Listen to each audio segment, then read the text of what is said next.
I'm installing a GE profile dishwasher. Whaen I put on the side rubber trim strips the dishwasher won't fit in the 24 inches opening. Are they really necessary? Can you guesstimate how old your GE is? And just to clarify, what's the exact model? It's brand new. I'm a contractor putting in a kitchen. It's a GE profile model. Do you plan on doing the work yourself?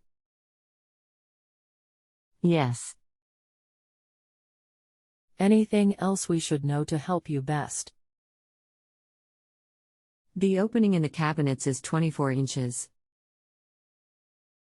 When I put on the trim strips, the dishwasher is 24 3/8 inches wide overall. Posted by JustAnswer a customer's request. Hello. I would like to request the following expert services from you. Live phone call.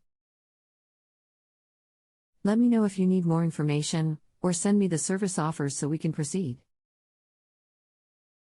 Hello.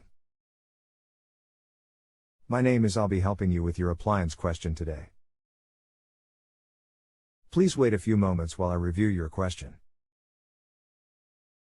Those little rubber trim strips are not needed whatsoever. They are there to hide the gap between the dishwasher tub and the cabinet/countertop.